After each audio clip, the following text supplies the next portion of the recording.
Hey, this is Michael with Church Brand Guide. I want to take a moment to show you this event promotion grid and just give you a brief tour of what it is and how we use it as a tool to help churches plan events well ahead of time.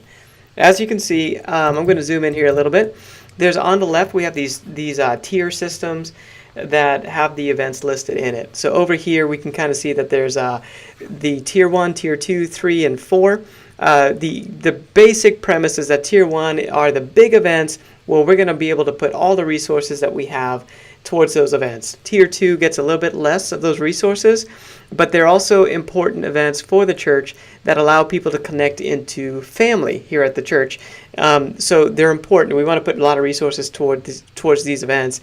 Tier 3 are normal events or ministry events that are going to happen during the course of a year, and we are going to put resources there, but maybe not quite as much as the things that are really going to be geared towards getting people connected into the family aspect of the church. And then tier 4 are smaller events that people need to know about, but they don't necessarily have to be promoted very heavily. It's more internal type of things that are going to be happening. So that's kind of our tier system. I'll show you a brief breakdown of that as we go along. And as we move along to this section of the document, you could see that we've allocated resources, all the different ways that we can possibly promote an event. We've listed out on this area right here in the middle of our document. So we've categorized them as print or screen. Those are basically graphic design element. So we put print and screen together. So screen is basically like the screen that might be in your auditorium or any sort of screen that's in your lobby, those type of screens. We've just categorized them all together. We also do print. So maybe you have a bulletin. Maybe you're going to do some invites that are ordered and they're printed and brought in. Banners, outdoor banners, those type of things. We've done another category for video, so if there's any sort of video promotion. We did throw photography into video, so it's just a good place for us to kind of keep that right now. So really it's video and photography. So if we're going to photograph the event for a recap later on, maybe that's where we allocate that here in this grid. And then we have web or digital marketing, so there's all the different things that we can do. As I scroll along here, you'll see some price points. So as we look at printing, invites on average might cost us $500 to order those, maybe $300 for a banner, those type of things. So we just want to identify what are the costs, the printing costs, or maybe Facebook ads as we move down here towards the bottom, or YouTube ads. Like, what are the costs? What's the budget that we've allocated towards producing those ads? As we go along to the right, you'll see this tier system here that matches the tier system on the left. So I'll zoom out just so you can see a overview of what that looks like. So on the far left, we have tier 1, 2, 3, 4, which we talked about.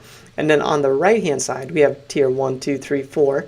And in there, you can see the X's mark what each of those tiers gets. So each of those tiers are allocated certain types of promotions. With those types of promotions comes a budget or dollar amount that we can spend. And that's how we are able to just strategize, like, what are we going to spend and what are we going to produce for the events based on if it's a tier 1, 2, 3, or 4. So you see some totals at the very top. Tier 1 is, in this instance, is about $4,500. Tier 2 might run about $1,200, and Tier 3 is $900. So those are actual costs. We're paying for ads or we're paying for printed materials. The tier 2 and 3 is not a big difference as far as cost goes, but it is a big difference as far as man hour goes. So as you look down at the check marks, the X's and the different areas of what they get for promotion, you can begin to get the idea that the amount of man hours to produce the promotions for the event reduces as the tiers go to the right. So that's a basic overview of what we're talking about here with the tier system. I would encourage you, this is a free download that we have provided as a church brand guide. You can get this download and begin to customize it for your church and start to plot in there what are your events. Are there a tier 1, 2, 3, or 4? And what you can begin to do is have a conversation. We were able to take this, fill it out, go to church leadership, have a conversation, make some adjustments based on their feedback, and then we were free as a communications team to now know exactly what to do to promote events throughout the course of the year. And that allows us a lot of freedom, creativity, innovation can happen, and we have a lot of ability because we have the clarity well ahead of time. So we're able to work months ahead of time as a result of this. So download this tier. Hopefully this helps you. You can even create one for yourself. This was actually created in Google Docs. So you're able to, if you download it, you can go and edit this in Google Docs, but you can also create this for yourself.